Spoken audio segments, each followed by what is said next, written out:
관객들 모두 반갑습니다. 너 왜 이래 어둡적인데? 원래 이랬나? 제 마음이 지금 어두웠어요. 이제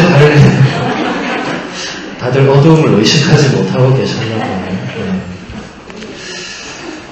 네, 창세기 연수라는 타이틀로 우리가 이렇게 만났는데, 저는 사실 매달 여기 강의를 하러 왔었기 때문에 느낌은 그 월 교육과 같은 느낌입니다. 그리고 보니까 월 교육 때 보던 얼굴들도 상당히 많이 보이고,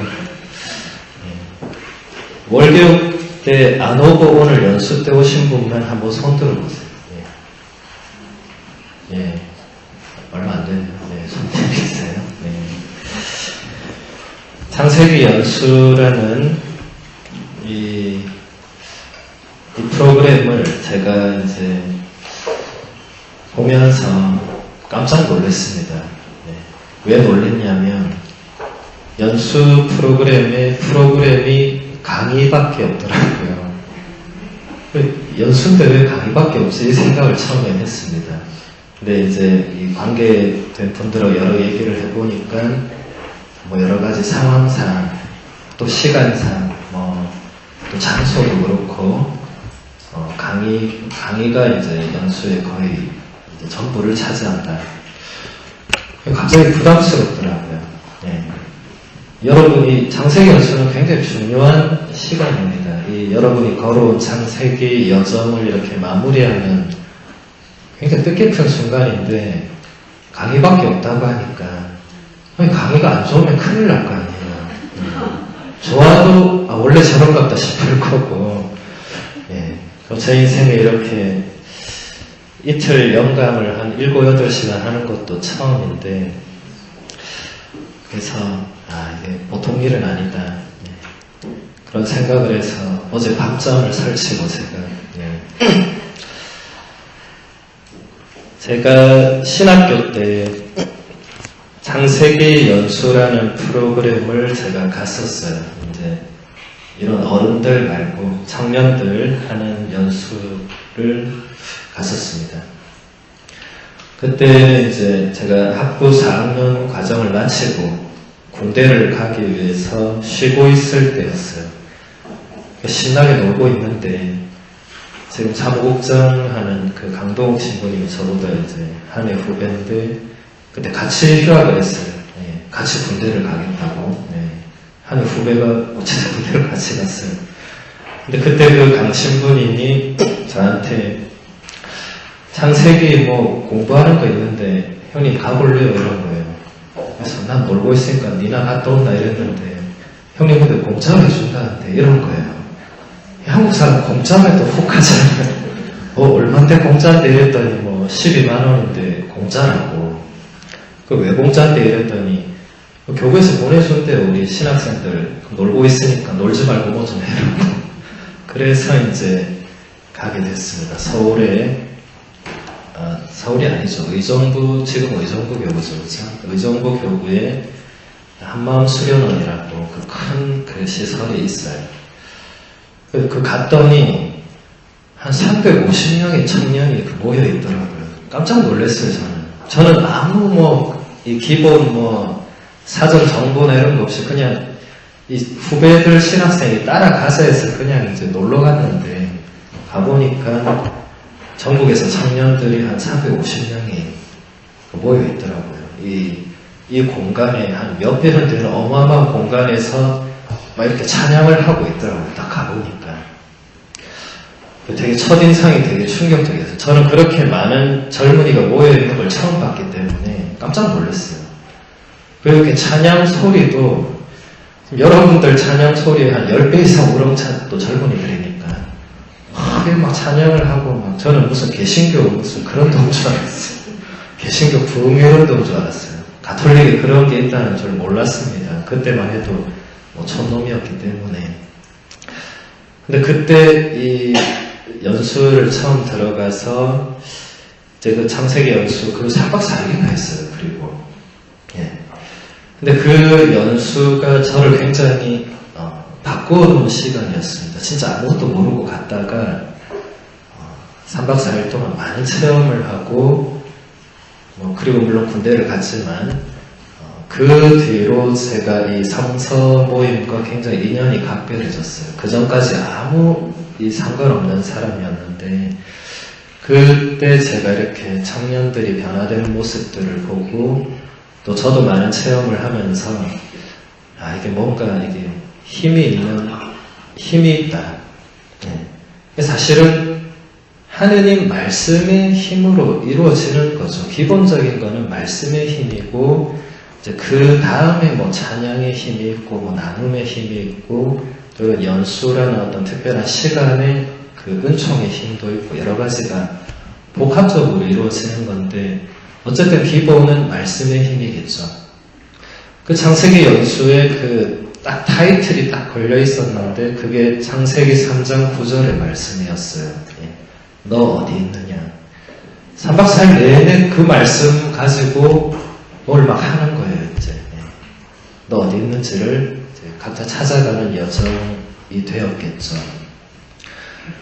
저는 이제 연수를 그런 걸로 생각하고 있다가, 여기 이 어른들 연수 딱 보니까, 이 시간 여기서 이루어지는 강의가 전부일 거예요. 그래서, 그런 3박 4일을 이렇게 1박 2일로 만들어내는 것은 사실 불가능하죠. 그것도 제가 그 체험들을 여기서 막 얘기해봤자 이거는 저의 체험이지 여러분들 체험이 안 되기 때문에 저는 이 여정, 이 시간이 최대한 여러분들에게 여러분이 걸어왔던 그 창세기 여정을 여기서 이렇게 좀 잘 마무리할 수 있는 그래서 또 다음 탈출기 여정으로 좀 이어질 수 있는 그런 시간이 되었으면 하는 바람입니다. 사실 연수라는 것이 그런 한계도 있는 게 여러분들이 지금 여러 그룹이 함께 모여있기 때문에 또 지금 이 강의 외에 다른 게 없기 때문에 여러분 각자의 여정을 마무리하는 그런 시간이 따로 없어요, 사실은. 따로 없지만 여러분이 지금 걸어온 그 창세기 여정은 매우 특별한 시간입니다. 여러분이 처음으로 말씀을 한번 붙들고 씨름하고 공부하고 막 해봤단 말이죠. 그런 것들이 결코 이 사소한 것들이 아닙니다. 그런 것을 강의 중간중간에 여러분들이 뭔가 이렇게 매치가 되는 부분이 있을 때 그런 걸 잘 이렇게 기록해 두면 좋을 것 같아요. 그러면 여러분 다음 여정에도 도움이 될 것이고 또 다음 여정이 꼭 아니더라도 여러분 앞으로 신앙생활에 큰 밑거름이 될 거라고 생각을 합니다. 우리가 성경 말씀을 이렇게 붙들고 살아야 되는 첫 번째 이유는 하느님의 말씀이 그 안에 담겨있기 때문에 그렇죠. 하느님의 말씀을 모르고 신앙생활을 한다는 것은 사실 말이 되지 않습니다. 여러분이 이 창세기 공부하기 전에 했던 신앙생활은 그것도 신앙생활은 맞지만 말씀을 잘 모르고 신앙생활을 한다는 것은 뭔가 이게 좀 말이 안 되는 거죠. 여러분이 공부를 해보면 그게 어떤 건지 의미를 느낄 거예요. 말씀 없는 신앙생활은 알맹이 없는 껍질이다 이렇게 표현할 수 있을 것 같아요. 그래서 여러분들이 말씀은 그냥 소설책 읽듯이 읽고 넘어가는 그런 성경책은 그런 책이 아니죠, 그죠? 말씀은 붙들어야 됩니다, 일단. 붙들고 그 말씀이 나에게 주는 그 무언가를 여러분이 끊임없이 찾아가야 돼요. 이거는 창세기 공부를 하든 안 하든 여러분이 창세기를 한번 해봤으니까 앞으로도 죽을 때까지 말씀은 이렇게 창세기 공부하듯이 붙들고 씨름을 해야 되는 여러분 야곱이 하느님과 밤새 씨름하잖아요, 그죠? 하느님을 붙들고 안 놓잖아요, 그죠? 우리도 말씀을 그렇게 해야 되는 겁니다. 붙들고 씨름하고 계속 고민하고 이 말씀이 왜 나에게 이렇게 계속 오는 것일까? 이 말씀의 의미는 무엇일까? 하고 여러분이 계속 씨름을 해야만 됩니다. 제가 씨름해서 여러분에게 전해주는 것은 도움은 될지언정 여러분의 것은 될 수가 없죠. 우리 훌륭한 신부님들이 매일 좋은 강론을 하시지만 그거는 그 신부님들이 그 말씀을 붙들고 씨름한 걸 여러분에게 나눠주는 거죠. 그러니까 도움은 될지언정 여러분 자신의 것은 아니죠. 그래서 그것만 가지고 신앙생활을 열심히 할 수 있는 것은 무리가 있습니다. 또 여러분들이 말씀을 듣지만 매일 성원부는 매일 말씀을 듣잖아요. 그죠? 근데 성당문을 나가는 순간 거의 다 잊어버립니다. 예. 근데 그건 여러분이 이상해서가 아니라 원래 인간이 그런 거예요. 어떻게 다 기억하고 살아요. 저도 다 기억은 못하죠. 근데 그 중에 하나를 붙들고 이제 나가야 되는 거죠. 그것마저 안 하면 이제 그거는 좀 문제가 있죠. 예를 들어 어제 정교주의로 우리 말씀 많이 들었잖아요. 1독서 말씀, 하답송, 2독서, 복음 많이 듣고 강론도 듣고 많이 들었는데 다 기억은 못하지만 그 중에 뭔가 하나는 내가 붙들고 나와야 또 한 주를 살겠죠. 네. 여러분이 어제 어떤 말씀을 붙들었는지 모르겠지만 정교주의는 사실은 우리 모두에게 굉장히 특별한 의미를 가지고 있습니다. 왜냐하면 프란체스코 교황님이 복음의 기쁨이라는 당신 첫 번째 회칙에서 강조하셨듯이 우리 신앙인들은 이 사명 자체가 본질적으로 선교를 지향해야 됩니다. 왜냐하면 어제 예수님이 하신 말씀이 마태복음서의 마지막 말씀이었고 예수님 승천하시기 전에 제자들에게 마지막으로 남기신 명령이었어요. 근데 그 명령의 내용이 선교해라 이거였어요. 네. 내용이 뭐였습니까? 너희는 가서 모든 민족들을 제자로 삼아서 아버지와 아들과 성령의 이름으로 세례를 주고 내가 너희에게 가르친 것을 그들이 지키도록 하라고. 네. 그러면서 마지막에 무엇을 얘기하죠? 내가 세상 끝날까지 너희와 함께 있을 것이다. 그러니까 선교를 해라 이 말이죠. 네. 그러니까 이게 우리가 지금 예수님의 그 말씀을 그냥 흘려들어서 되는 말씀이 아니고 이제 내가 모든 민족들에게 가서 복음을 나도 전해야 되죠. 네. 근데 여러분들이 굳이 모든 민족들에게 복음을 전하기 위해서 비행기를 타고 저 하와이를 가고 할 필요는 전혀 없습니다. 2000년 교회 역사 안에서 이미 사람들이 다 그렇게 했기 때문에 여러분 이제 누구한테 복음을 전해야 되겠어요? 바로 옆 사람한테. 여러분 가족 중에, 친척 중에, 옆집 사람 중에, 가까운 사람 중에 복음을 모르거나 냉담하거나 이런 사람이 바로 옆에 있을 거예요. 멀리 갈 거 없습니다. 집에 있는 남편이 성당 안 나가서 수두룩할 거예요. 네. 그 사람들한테 복음을 전해야지 어디 뭐 하와이까지 가서 복음을 전한다고. 네. 그 선교는 그런 게 아닙니다. 네. 선교는 가장 옆에 있는 사람에게 하느님을 전하는 거고 또 이 선교라는 것은 말로 해서 되는 게 아닙니다. 요즘은 좀 뜸하지만 예전에는 개신교 신자들이 굉장히 열심히 이 철도 부산역앞 이런 데 가면 피켓을 막 들고 고함 지르고 했어요. 그 뭐라 써 있었습니까? 예수 천국 불신 지옥 이렇게 돼 있었죠. 여러분 다 진짜 뇌리에 박혔잖아요. 그래서 네. 또 지하철 타거나 뭐 곳곳에 길거리에서 막 주 예수를 믿으라고 막 어깨 이렇게 두르고 피켓 두르고 막 이렇게 하는 거 많이 봤죠. 저도 많이 봤어요. 저는 유심히도 많이 봤어요. 누가 정말 따라가라 싶어가지고. 근데 단 한 명도 그 사람들의 말을 듣고 그 자리에서 주 예수를 믿는 사람을 저는 본 적이 없습니다. 예. 물론 그게 뭐 잘못됐다 이런 의미라기보다는 선교를 한다는 게 그렇게 말로 한다고 해서 되는 것은 아니다. 예. 무언가 이 사람들의 마음을 움직일 수 있는 그런 뭔가가 있어야 되겠죠. 제가 어제 강론 때 인용한 게 우리 돌아가신 이태석 신부님이 예전에 2010년도에 이제 울지마 톤즈라는 영화를 이제 제가 얘기를 했어요. 그 영화 다 보셨죠, 그죠? 아직도 기억나실 겁니다.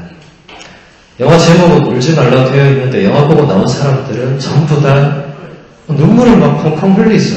네. 저도 영화 보는 내내 진짜 많이 울었어요. 네. 뭐 여러 가지 그 눈물의 의미는 여러 가지가 있겠지만 저는 그때 영화를 보고 나서 선교가 무엇인가 이런 것에 대해서 저도 참 많은 생각을 했습니다. 왜냐하면 그 영화 여러분 보시면 알겠지만 이태석 신부님이 그 동네 사람들한테 주 예수를 믿으라 이런 말을 안 해요. 그죠?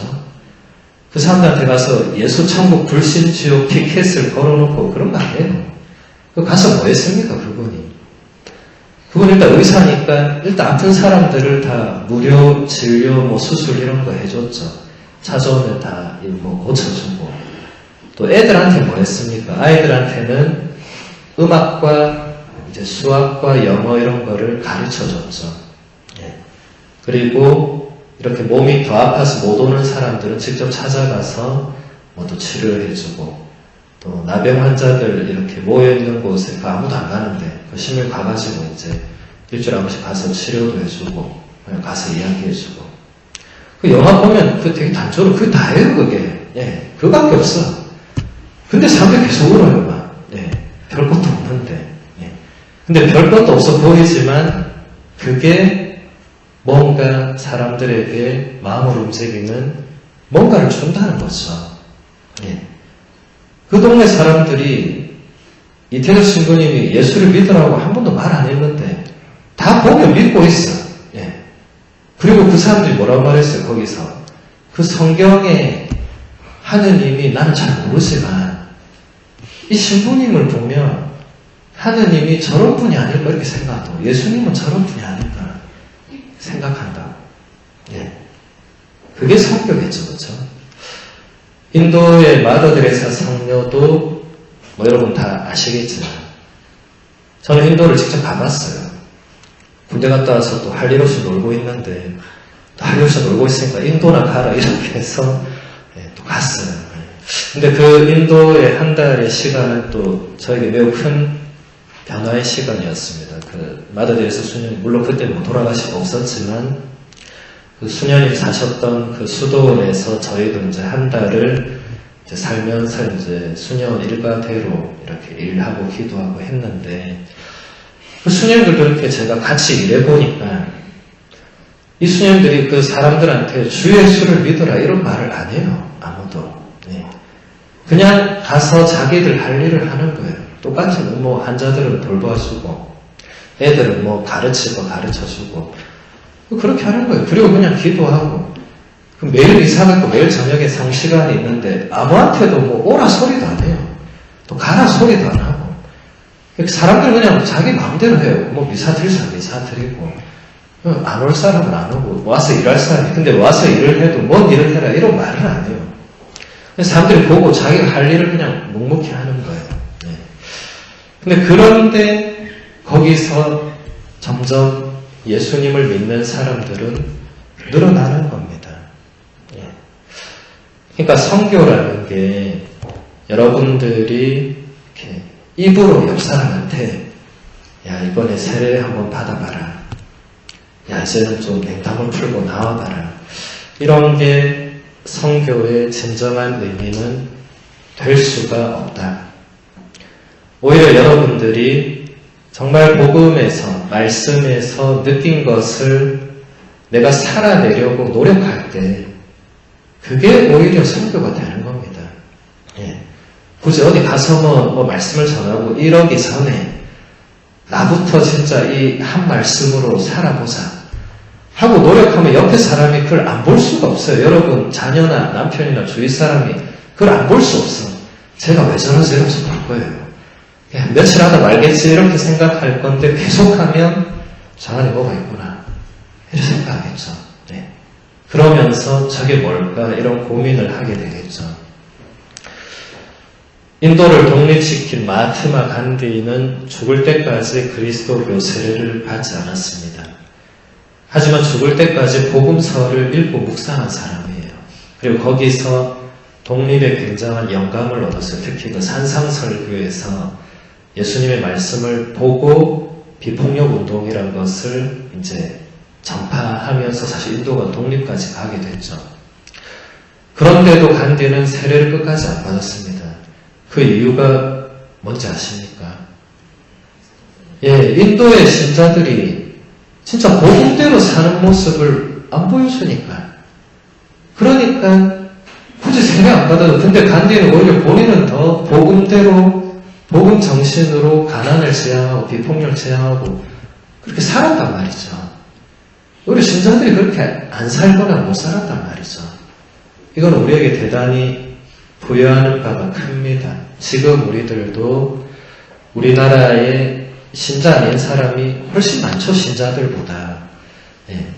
근데 그 사람들이 우리를 본단 말이죠. 신앙이 없는 사람이 우리를 본단 말이죠. 근데 우리가 세상 속에서 그 사람들하고 섞여 살면서 그 사람들이 볼 때 우리가 뭔가 신앙인으로서의 뭔가가 드러나지 않으면 그들이 굳이 교회를 찾아올 이유가 없겠죠. 니나 내나 똑같네 이렇게 생각하면 굳이 뭐 세례받고 불편하게 살 이유가 없겠죠. 그죠? 네. 그러니까 이 시대에 교황님께서 그렇게 우리 모두가 선교사가 되어야 된다 이런 말은 어디 찾아가라 이런 게 아니고 우리 각자가 자신의 삶의 자리에서 복음을 살아내야 된다. 정말 예수님이 사셨던 것처럼 우리도 살기 위해서 노력하라는 의미겠죠. 네. 그건 우리 각자가 교황님만 저래 열심히 해서 될 일이 아닙니다. 교황님은 물론 열심히 저래 하시는데 우리가 그래 안 살면은 사람들이 교황님은 좋아해도 세례는 안 받을 거예요. 네. 우리가 열심히 살아야 우리 주위의 사람들이 세례도 받아볼까 이렇게 생각을 할 수 있겠죠. 네. 그래서 여러분들이 앞으로도 말씀을 이렇게 붙들고 사는, 씨름하고 붙들고, 그게 별거 아닌 것 같지만 그게 선교와도 굉장히 연결이 되는 겁니다. 네. 이제 창세기라는 이 책을 이제 우리가 같이 이렇게 조금씩 살펴볼 건데, 저는 로마에서 교부학을 공부를 했어요. 그래서 우리 월교육 때 오신 분들은 그때 4월인가 이 교부들의 창세기 주해라는 제목으로 그때 조금 들었을 겁니다. 예. 그때 조금 했는데 제가 너무 막 설명을 많이 하다 보니까 준비한 걸 거의 하나도 못했어요. 그래서 이거를 그때 수녀님이 연수 때 하면 좋겠다 해서 그걸 다시 그대로 가지고 왔어요. 예. 연수 때 한번 제대로 해봐야 되겠다. 일단 하느님께서 이 당신 자신과 당신의 그 신비를 인간에게 알려주신 사건을 뭐라고 합니까? 예, 그것을 계시라고 하죠. 계시. 자, 계시란 말 들어보셨어요? 예. 계시에 대한 인간의 응답을 뭐라고 하죠? 예, 신앙이라고 합니다. 그래서 계시가 없으면 신앙은 없는 겁니다. 그리고 계시의 그 내용을 잘 모르면 신앙은 깊어질 수가 없습니다. 그렇죠? 근데 계시는 우리가 그냥 이렇게 신앙으로 오는 게 아니라 계시를 알 수 있는 원천이 있습니다. 그게 두 개가 있어요. 첫 번째는 성경이고 두 번째는 성전입니다. 예. 저한테 매달 교육받은 분들은 이제 이 정도는 아실 거예요. 예. 좀 더 물어보면 또 다 모르시겠지만 예. 성경 이제 여러분들이 지금 공부한 창세기부터 해서 쭉 이렇게 있는 예. 책입니다. 그렇죠? 하느님의 말씀이 담긴 책입니다. 성경은 계속 여러분들이 공부하면 돼요. 창세기하고 또 탈출기하고 또 마르코도 하고 요한도 하고 또 요즘은 뭐 사도행전 계속 많이 있던데 하시면 돼요. 공부하시면 되고 요즘 해설서도 많고 배울 수 있습니다. 근데 이 성전은 여러분들이 잘 모르는 것 같아요. 늘 접하고 있지만 모르는 것 같아요. 성전은 이게 라틴어의 사크라 트라디지오라고. 사크라는 거룩하다는 뜻이고 트라디지오는 전통이라는 뜻입니다. 전통, 전승. 여기 L을 붙이면 영어로 트레디션 이렇게 되죠. 영어는 다 라틴에서 너무 말이니까 별 차이가 없어요. 발음만 자기들 마음대로 하세요. 똑같습니다.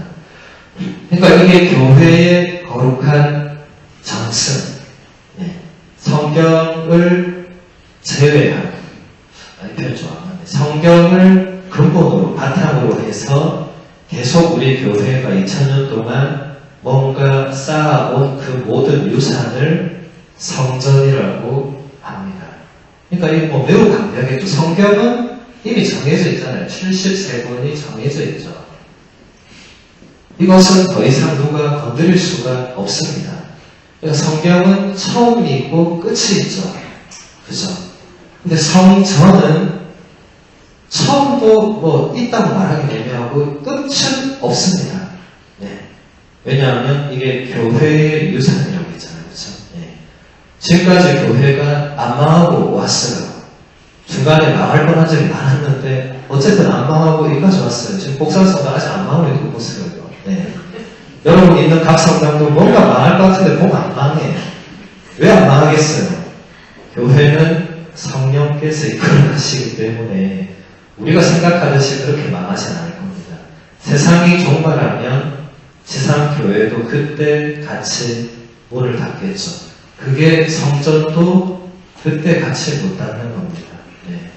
그러니까 성전은 성경보다는 훨씬 방대하죠. 훨씬 방대한 정도가 아니라 그 양으로 치면 이 성경은 그냥 여러분이 성경은 좋을 때 가서 몇 번 읽을 수도 있고 쓸 수도 있고 외울 수도 있고 근데 성전은 다 안 돼요. 성전은 좀 다릅니다. 근데 이 성전은 이 핵심을 이루는 게 이제 교부들의 작품이에요. 교부 들어봤습니까? 교부? 어디서 들어봤습니까? 해설서에 나오죠. 그렇죠? 성경을 해설한 사람들이 전부 교부들입니다. 여러분 지금 그 해설들은 다 교부들이 해설해 놓은 거를 또 이제 그걸 바탕으로 또 해설을 하는 거예요.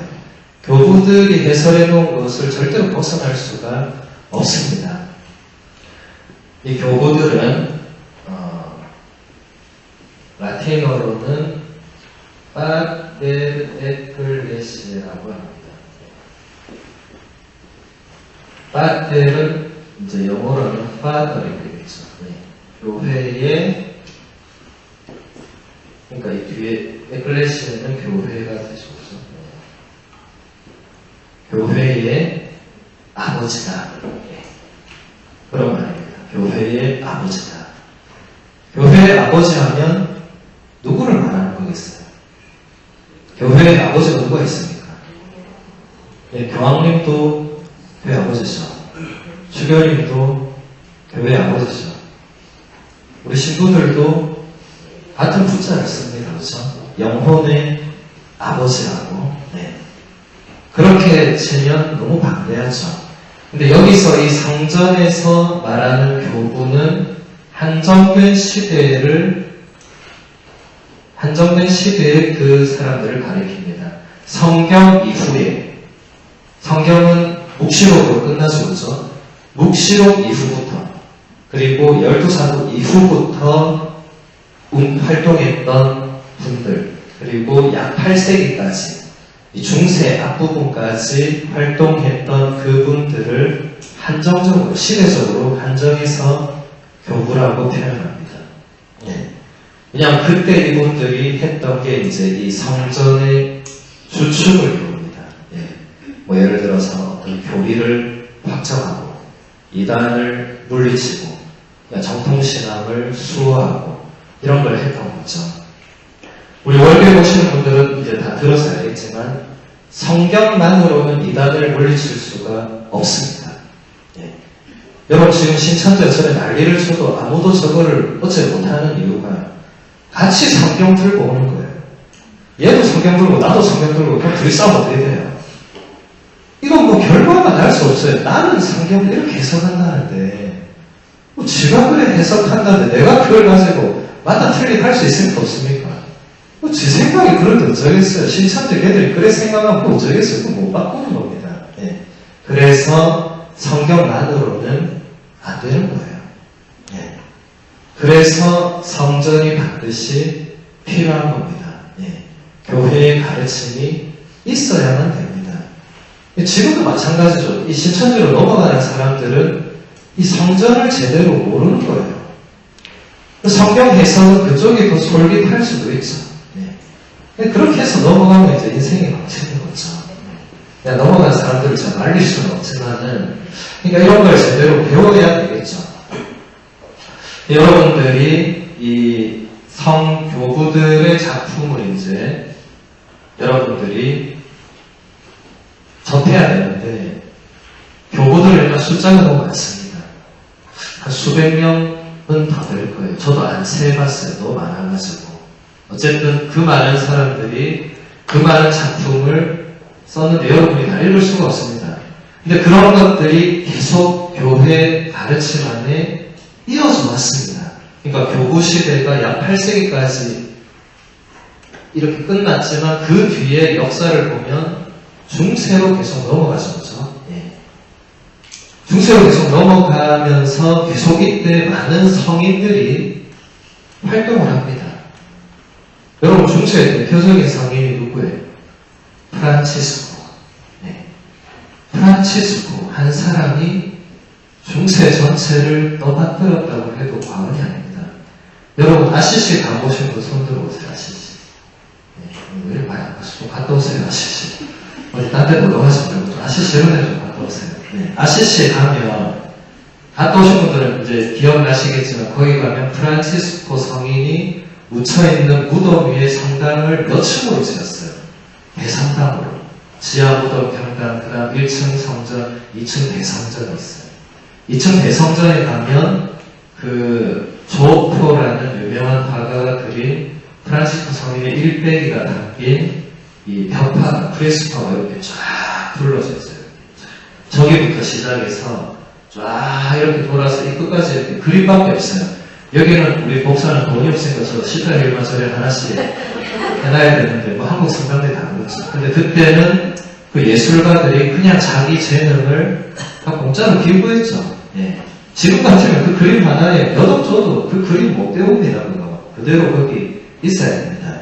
근데 그 거기에서 가장 제가 좋아하는 그림이 프란치스코 성인이 그 무너져가는 라테란 대성당을 혼자서 바치고 있어요. 예. 그 그림이 있어요. 근데 그 그림은 그 화가가 자기 마음대로 그린 게 아니고 그 당시 교황님이 꿈을 꿨는데 꿈에 한 젊은이가 라테란이 무너지고 있었는데 그때는 바티칸이 없었습니다. 라테란이 교황청이었어요. 무너지고 있는데 한 젊은이가 그걸 다 바치고 있는 꿈을 꿉니다. 신기하잖아요. 이게 꿈이 뭐지 하고 꿈을 깼는데 누가 찾아와요. 보니까 프란치스코하고 몇몇 이 사람들이 거의 거지 같은 목장을 입고 찾아와서 우리 수도회를 인준해 달라고. 처음에는 교황님이 못 보고 그냥 그것만 봤으니까 거절하죠. 이제 뭐 말도 안 되는 이런 수도회가 있느냐. 거절했는데 일단 들어와봐라 했는데 그 프란치스코 딱 보니까 꿈에 봤던 그 젊은이, 꿈에 봤던 젊은이. 그래서 교황님이 인준을 해줍니다. 프란치스코 수도회를. 예. 사실 프란치스코 성인이 여러분 아시는 분들 그 성 다미아노 성당이 있죠. 거기서 처음으로 예수님을 만나서 그렇죠. 네. 프란치스코 성인이 원래는 그 군인으로 전투에 참가해요. 아시시하고 그 옆에 메루자라는 도시가 있어요. 네. 제가 이태리어 어학 공부했던 도시인데 되게 가까워요. 한 20km밖에 안 돼요. 맨날 싸웠어요. 둘이. 근데 아시시가 맨날 집니다. 아시시가 메루자에 비하면 되게 작아요. 어쨌든 프란치스코 성인도 전쟁에 참여해서 결국 지니까 어떻게 됩니까? 포로로 잡혀가서 메루자에 아직도 메루자에 지하 감옥이 있어요. 거기에 이제 1년 동안 있다가 이제 풀려납니다. 프란치스코 성의 아버지가 돈이 많아가지고 엄청난 돈을 갖다 주고 아들을 석방시켜요. 이제 프란치스코 성인이 이제 많이 몸과 마음이 지친 상태에서 다미안 성당에 가서 혼자 기도를 합니다. 그때 다미안 성당의 그 십자가에 예수님이 프란치스 성인한테 말을 건네요. 프란치스코야. 그래서 성인이 깜짝 놀라서 당신 누구길까요? 나는 예수인데 지금 내 집이 무너져 가고 있으니까 네가 그걸 좀 다시 이렇게 세워야 되겠다. 이렇게 얘기를 해요. 성인이 알겠습니다 하고 성인이 그 다음날부터 친구들을 불러가지고 다미안 성당 재건축을 하기 시작합니다. 네. 결국 재건축을 다 해요. 그것도 아버지 돈 다 가져가서. 그래갖고 아버지하고 사이가 안 좋았죠. 원래부터 안 좋았는데. 근데 예수님이 말씀하신 것은 다미안 성당을 리모델링 해라가 아니었고, 무슨 의미겠어요?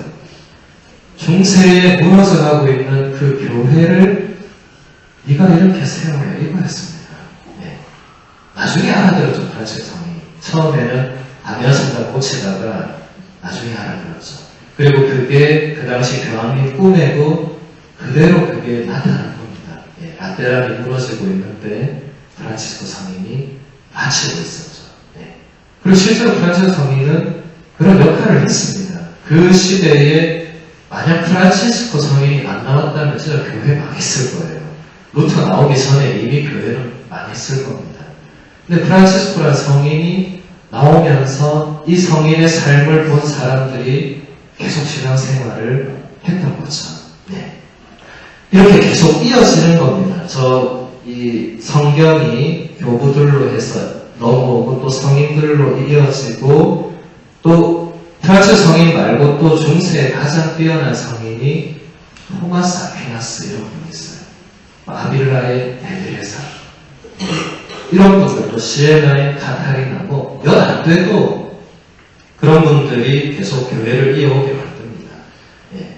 그러면서 이제 근대 현대로 넘어오면 이제 어떤 성인들의 시대, 물론 성인들의 시대도 계속 나지만 이제 현대 교황님들과 이제 교황청에서 뭔가 계속 문헌들을 많이 내놓죠, 그렇죠? 예. 그런 것들도 전부 다 이 성전에 해당이 됩니다.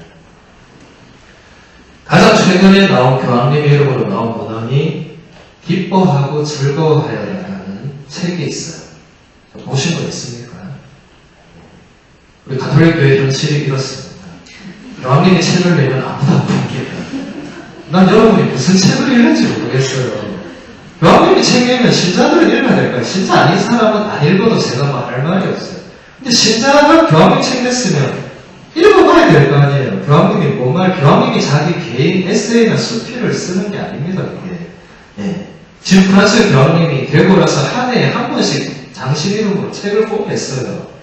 그거 다 읽어봐야지. 그래야지, 이게 교회의 가르침이 어떻게 되는지. 성경은 2000년 전에 쓰여졌죠, 그렇죠? 그리고 성전도, 우리 교회 가르침도 계속 이어질 수밖에 없는 것은 시대가 변하기 때문에 그렇습니다. 지금 시대는 지금 완전 21세기 최첨단 인공지능 시대에 성경 말씀과 교회 가르침을 어떻게 적용시킬지 그거를 교황님이 교회 문헌으로 보여주는 거죠. 그럼 여러분은 당연히 그것을 읽어야 되겠죠. 네. 성경 공부도 물론 중요하지만 교황님 문헌들은 당연히 읽어야 됩니다. 이런 모든 것이 다 저 성전에 해당이 됩니다. 또 여러분이 날마다 드리는 미사도 성전입니다. 여러분, 미사라는 말이 성경에 나옵니까? 안 나옵니다. 성경에 안 나옵니다. 여러분, 눈을 씻고 창세기 1장부터 요한복음 21장까지 아무리 읽어보세요. 거기 미사라는 단어는 없어요. 그럼 미사라는 단어는 어디서 튀어나온 거예요? 누가 한 거예요? 사도행전에 꼭 뭐라고 되어 있죠? 그때부터 제자들은 집집마다 돌아가면서 가서 하나님 말씀 듣고 찬양하고 빵을 나누는 그런 이 감사의 그런 제사를 했다고.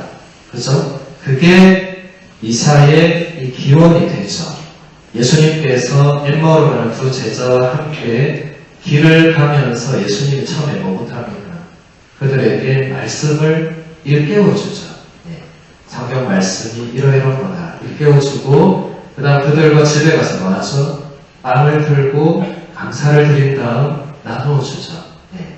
말씀의 전례와 성찬의 전례가 거기서 그대로 이어지는 겁니다. 그런 것들이 다 성전에 해당이 되죠. 그래서 개신교회는 미사가 있습니까? 없습니까? 미사가 없죠. 개신교 뭐합니까? 하면 예, 그냥 하나님 말씀 듣고 찬양하고 목사님 설교 듣고 마침 기도하면 끝납니다. 근데도 1시간 걸려요. 예. 설교를 길게 하면 되잖아요. 예. 저는 개신교 목사님들 부러워요. 1시간을 떠들어도 아무도 뭘 안 해. 우리 신부들은 강론 때 10분을 넘어서면 우리 신자들 표정이 바뀝니다. 저 신부 왜 저러지? 막 이런 표정으로 언제 끝나지? 막 이제 안절부절을 못해요. 근데 제가 더 하려고 하다가도 더 하다가 우리 신자들 딴 데로 가겠다 싶어서 더 못합니다. 예. 그럼 왜 그런 거예요? 우리는 성찬의 전례도 있으니까 신자들이 안절부절 못하는 거예요. 뒤에 할 게 천진데 앞에 계속 하니까 언제 집에 가나 이러는 거예요. 근데 개신교는 뒤에 할 게 하나도 없어. 목사님 설교 짧게 하면 저 목사님 오늘 묵상 제대로 안 했나? 오히려 이렇게 되겠죠. 길게 하면 할수록 우리 목사님 저렇게 말씀도 은혜롭고 우리한테 저렇게 뭘 많이 전해주시는구나 이렇게 되고 우리 신부들은 그래 준비해가면 신부님 다음에 예. 나 지금 다시 끝나고 어디 가야 되고 어디 지금 할 일이 천진데 안 돼. 예. 그게 우리의 이 성전을 개신교는 거부했죠. 마르틴 루터가 성경만으로 구원받는다고 하고 나갔어요. 근데 충분히 그때는 또 그런 시대적 배경이 또 그랬어요. 네. 교회가 프란치스코 성인 때문에 살아났지만 그래도 정신 못 차리고 있었던 건 사실입니다. 네. 그러니까 루터 같은 개혁적인 인물이 나오니까 그냥 쫓아낸 거예요. 그걸 받아들였으면 개신교가 저리 안 됐습니다. 개신교가 없었죠. 받아들였으면 굉장히 그때 많은 변화가 있었겠죠. 근데 받아들이는 대신에 그냥 쫓아냈죠. 네. 좀 안타까운 일입니다. 아직도 일치는 안 되고 있죠. 500년이 넘었는데 일치가 안 되고 있습니다. 언제 될지 모르겠습니다. 그거는 우리가 열심히 기도해야 될 일이죠. 어쨌든 개신교는 성전을 거부하면서 이 우리 가톨릭 교회의 모든 풍요로운 유산을 다 거부하게 됩니다. 그 오직 말씀만 붙들고 살아가는 교회가 됐죠. 우리는 이 풍요로운 유산을 가지고 있는데 여러분이 잘 모르고 있는 현실이 그렇습니다. 미사도 성전에 해당되고 여러분이 공경하는 성모님 공경 이런 것도 다 성전에 해당이 되죠. 여러분 개신교는 성모님을 어떻게 대합니까? 전혀 없죠. 대하고 사실과 할 게 없죠. 우리는 어떻게 대하죠? 우리는 어머니로 공경하죠. 이게 어디서 나오는 거죠, 이게? 이게 다 성전에서 나오는 거죠. 네. 성모님에 대해서는, 따로 1박 2일 연수해도 아마 시간이 모자랄 거예요. 성모님에 대해서는 교회가 초창기부터, 저 교부들부터 성모님에 대해서 정말 많은 이야기를 합니다. 네. 사실, 개신교가 성전을 거부한 것은 본인들에게도 치명적인 한계가 있습니다. 왜냐하면 성전을 거부하면서 저 교부들을 다 거부할 수밖에 없는 거거든요. 그래서 요즘은 다시 개신교도 교부들을 열심히 공부해요. 네. 거기서 또 우리 일치였던 그런 끈을 찾을 수도 있을 건데 교부를 멀리하면 이 흐름이 끊어지는 거죠. 네. 그러니까 12사도부터 뭐가 쭉 내려와야 되는데 거기서 교부를 빼면 이어질 수가 없습니다. 저분들이 가장 중요한 역할을 했기 때문에 그걸 빼면 안 됩니다. 네. 그래서 이 성전에서 교부들은 핵심적인 역할을 하게 됩니다.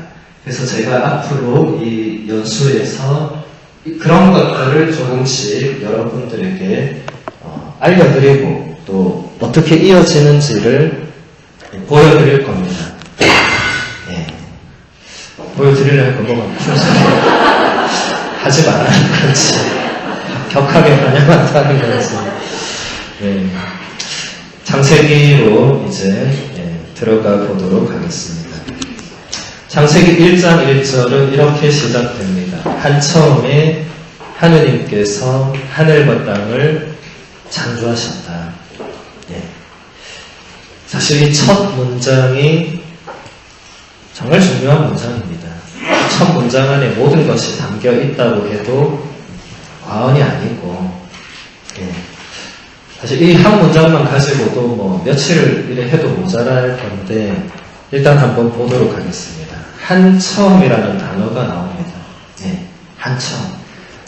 이 인간 역사, 뭐 철학자들의 역사 마찬가지고 모든 이 인류는 이 시작 근원에 대해서 끊임없이 생각을 해봤어요. 예. 왜냐하면 이 인간이 이렇게 삶을 살다가 보니까 뭔가 시작이 있어야만 이게 된다는 걸 알게 된 거죠, 그렇죠? 예.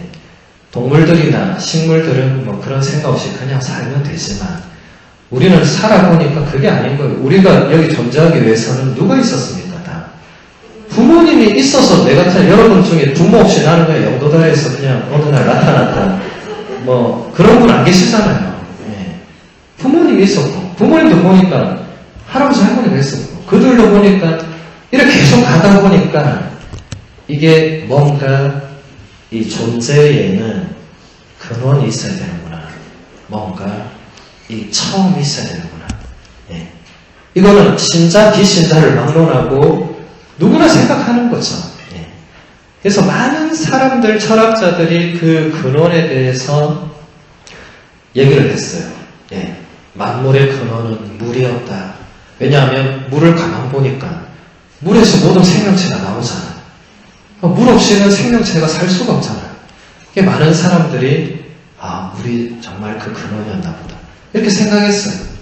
또 어떤 사람은 불이 만물의 근원이다. 네.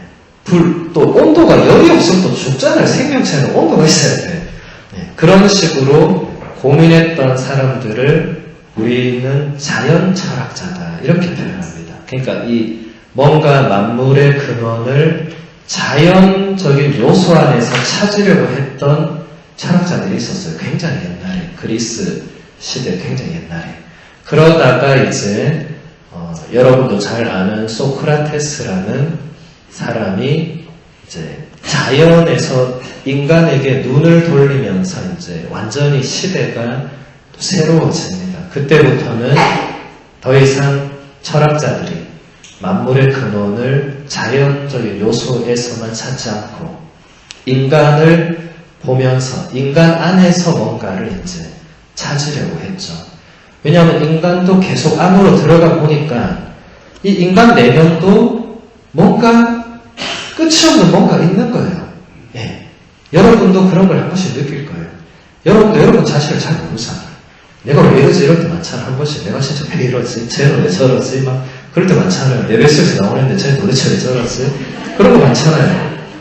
그거는 인간도 정말 그냥 한 사람 겉으로 보기에는 그냥 평범한 사람인데 안으로 들어가면 갈수록 뭔가 끝없는 뭔가가 있다는 걸 이 사람들이 이제 알게 된 거예요.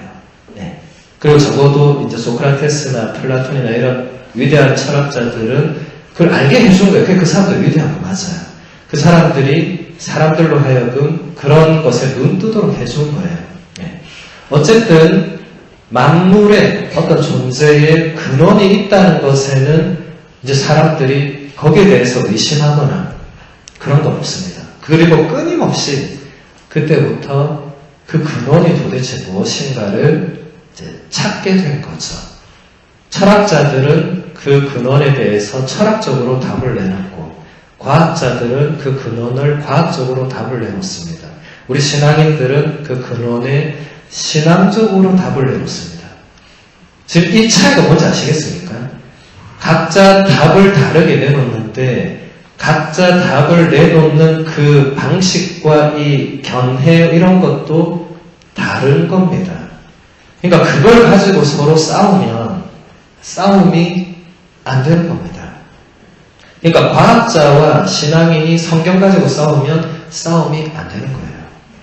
우리는 성경을 신앙의 눈으로 해석하는데 걔들은 성경을 과학적 방식으로 해석할 거 아니에요.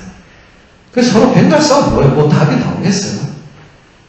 내가 맞다, 네가 틀려. 서로 내가 맞다, 내가 틀려. 내가 맞다, 내가 틀려. 이러면 열흘을 싸워도 답 나오겠어요? 그냥 네가 맞고 내가 틀리다 이 말 한마디로 끝나면 되지만 그래도 난 돌아가면서 난 내가 맞다고 생각할 거 아니에요. 예. 그냥 겉으로 싸우기 싫어서 그래 네가 맞고 내가 틀리다 해도 난 내가 맞다고. 네. 그럴 거 아니에요. 그러니까 이것은 그렇게 접근해서는 안 되는 것입니다. 그리고 여러분도 조심해야 될 게 성경은 그 신앙의 눈으로 접근을 해야 돼요. 여러분이 성경을 읽을 때 세상의 눈으로, 과학적인 접근으로, 뭐 철학적인 접근으로 그렇게 성경을 읽으면 성경 안에서 여러분이 얻어낼 수 있는 것이 별로 없을 겁니다. 오히려 이상한 것만 너무 많을 거예요. 성경은 그렇게 읽어서는 안 됩니다. 우리 교부들이 성경을 해석했던 방법은 두 가지가 있어요. 전통적으로. 첫 번째는 문자적 해석입니다. 그러니까 써진 그대로를 가지고 해석을 하는 게 있어요. 네. 그런데 그거는 매우 한정적이고 두 번째로 하는 것이 이 영적 해석이라는 게 있습니다. 그러니까 그 문자, 써진 글자를 넘어서는 그 무언가를 찾으려고 했고 그게 사실 정통적인 성경 해석의 방법이고 지금도 마찬가지입니다. 지금도 그 길이 됩니다. 여기 처음에 하느님께서 하늘과 땅을 창조하셨다라고 할 때 글자 그대로 보면 하늘과 땅이라는 글자잖아요. 그렇죠? 그러니까 우리가 일단 처음에는 하느님이 우리 눈에 보이는 저 하늘하고 우리가 지금 발뒤 보이는 땅하고 이걸 창조하셨다라고 생각할 수 있지만 그게 다가 아니라는 겁니다. 네. 그렇게 접근하면 이 문장도 그렇게 뭐 특별한 문장이 아니에요. 네. 그리고 오히려 과학자들에 의해서 반박당하기 아주 좋은 문장이에요. 하늘과 땅이 그렇게 생기지 않았다고 저희들이 얘기하기 때문에 여기서 말하는 하늘과 땅은 그냥 눈에 보이는 저 하늘과 이 땅을 의미하는 것만이 아닙니다. 당연히 넘어서는 그 무언가가 있는 거죠. 그 모든 것을 다 포괄하는 거죠. 여러분, 우리 신앙 고백문에 보면 우리 사도신경 말고 또 하나 더 있죠. 그건 뭡니까? 예, 니케아 콘스탄티노플 신경이라는 게 있죠. 거기에 보면 처음 고백이 어떻게 되죠? 한 분이신 하나님을 저는 믿나이다. 전능하신 아버지, 하늘과 땅과 그 다음 뭐가 나오죠? 유형, 무형한 만물의 창조주를 믿나이다. 이게 어디서 튀어나왔겠어요? 교부들이 이 창세기 1장 1절을 그렇게 해석한 겁니다. 그리고 그것이 공의회 안에 그대로 신앙 고백문으로 들어온 거죠.